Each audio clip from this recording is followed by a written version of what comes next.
सभी किसान भाइयों को नमस्कार। तो किसान भाइयों, आज हम बात करेंगे लहसुन की खेती के बारे में। जैसा कि अभी वर्ष 2024 में लहसुन की जो कीमत है काफी ज्यादा रही थी, तो किसान भाइयों को वर्ष 2025 में भी उम्मीद है कि लहसुन के भाव में तेजी रहेगी। तो हर कोई किसान भाई चाहता है कि उसके लहसुन की जो कंद की साइज है वो ज्यादा मोटी बने। तो इसके लिए कई किसान भाइयों ने वीडियोस भी देखे हैं या कई तरह के टॉनिक इस्तेमाल करे हैं। तो कई लोग कह रहे हैं कि 2-4 दिन आप इस टॉनिक को डालें, आपके कंद की साइज डबल हो जाएगी। तो प्रैक्टिकली ये चीजें पॉसिबल नहीं है। 2 दिन में कोई कंद साइज नहीं बढ़ती है, और जो टॉनिक है उसको सही समय पर इस्तेमाल नहीं किया तो आपको उसके दुष्परिणाम भी झेलने पड़ सकते हैं।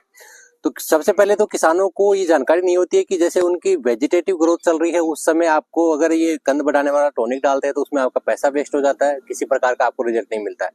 तो वेजिटेटिव ग्रोथ के समय किन बातों की आपको सावधानी रखनी है, साथ ही आपको कंद की साइज बढ़ाने के लिए सबसे पहले आपका जो ऊपर की जो पत्तियां होती है लहसुन की, उसको आपको बिल्कुल हरा भरा रखना जरूरी है। तो इसमें कई प्रकार के जो पीलापन कई बार आ जाता है, थ्रिप्स का अटैक हो जाता है, या फिर जो डाउन मिल्ड्यू या फिर जिन्हें काली मस्सी जो बीमारी कहा जाता है, जड़गलन की समस्या हो जाती है, उससे आपकी फसल को स्वच्छ रखना बहुत जरूरी है। तो लहसुन की फसल में जो रिप्रोडक्टिव ग्रोथ यानी कि जो कंद बनने की जो अवस्था है, ये साइंटिफिकली 75 से 80 दिन के बाद शुरू होती है ये प्रक्रिया। तो उससे पहले अगर आपके पौधे पर किसी प्रकार का जो टॉनिक अगर आप इस्तेमाल करने वाले हैं, हम आपको वीडियो में आगे बताएंगे कि कौन सा टॉनिक आपको इस्तेमाल करना है कंद को बढ़ाने के लिए। तो उससे पहले आपको अपने पौधे की जो अवस्था है उसको जानना जरूरी है। अगर आपके पौधे में इस स्टेज पर पीलापन आ रहा है, जैसे कि आप देख रहे हो ऊपरी पत्तियों पर कई बार पीलापन आ जाता है, थ्रिप्स जैसे जो छोटे जो रस चूसक कीट होते हैं, यहाँ पर पत्तियों पर छोटे छोटे कीटों का अटैक हो जाता है, नीचे से जड़गलन जैसे डाउन मिल्ड्यू या फिर काली मस्सी जो बीमारी कहा जाता है, रोग आ जाता है, उससे हमारी फसल को सुरक्षित करना जरूरी है कंद बढ़ाने वाले टॉनिक को इस्तेमाल करने से पहले। तो अगर आपके ऊपरी जो पत्तियों के किनारों से पीलापन अगर आ रहा है तो ये पोटाश जैसे पोषक तत्व की कमी के कारण होता है। तो इस समय पर आपको पोटाश पोषक तत्व की पूर्ति करना आवश्यक है। तो इसके लिए जो आप वाटर सोलेबल जो एनपीके 0050 या फिर एनपीके 05234 दोनों में से कोई सा भी एक आपको टॉनिक लेना है।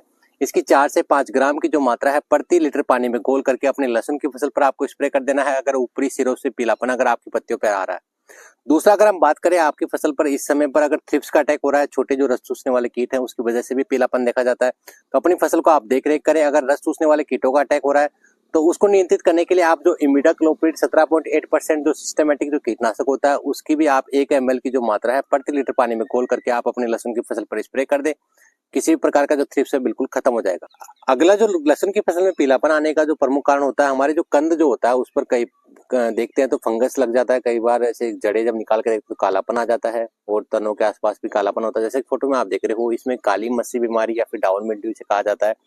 ये ज्यादातर उन क्षेत्रों पर देखी जाती है जहाँ पर लंबे समय तक सिंचाई करने पर खेत पर नमी बनी रहती है, तो वहां पर फंगस जनरेट हो जाता है तनों के कंद के आसपास। तो वहां पर ये इस तरह से कालापन आकर हमारा जो पौधा होता है वो पीला पड़कर खराब होने लगता है।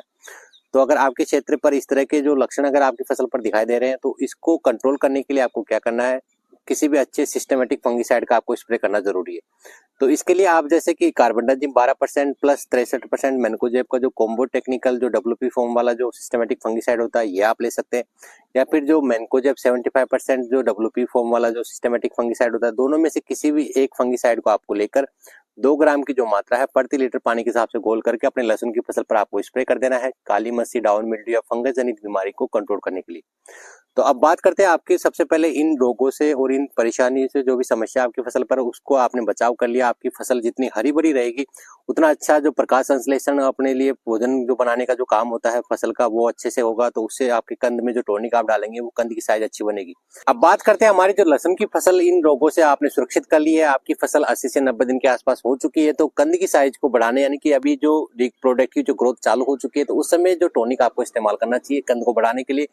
तो लहसुन की फसल में कंद की साइज को बढ़ाने के लिए जो बोरोन और जो कैल्शियम नाइट्रेट जैसे पोषक तत्व है वो बहुत ही जरूरी होते हैं। तो इन दोनों पोषक तत्वों के आप इस समय पे 80 से 90 दिन के आसपास आपकी फसल पहुंच चुकी है, आपकी फसल बिल्कुल हरी भरी है। तो उस समय आप जो बोरोन और कैल्शियम नाइट्रेट जैसे पोषक तत्वों की आप पूर्ति करेंगे तो आपकी जो कंद की साइज है वो आपको बेहतरीन मिलेगी। तो इस प्रकार से आप लहसुन की फसल पर पीलापन हो, थ्रिप्स की समस्या हो, डाउन मिल्ड्यू हो, इन सभी चीजों को नियंत्रित करने के बाद ही आप जो कंद को बढ़ाने वाले जो टॉनिक जो इस्तेमाल करने हैं वो आपको उसके बेहतर रिजल्ट मिलेंगे। तो इन चीजों का आप ध्यान रखें, उसके बाद में आप इस टॉनिक को इस्तेमाल करें। साथ ही लहसुन की फसल से जुड़ी अन्य किसी भी प्रकार की समस्या अगर आपको कोई जानकारी समझ में ना आए तो आप हमें कमेंट में संपर्क कर सकते हैं। तो किसान भाइयों, फिर मिलते हैं एक नई फसल की जानकारी लेकर। जब तक के लिए हमारे सभी किसान भाइयों को राम राम।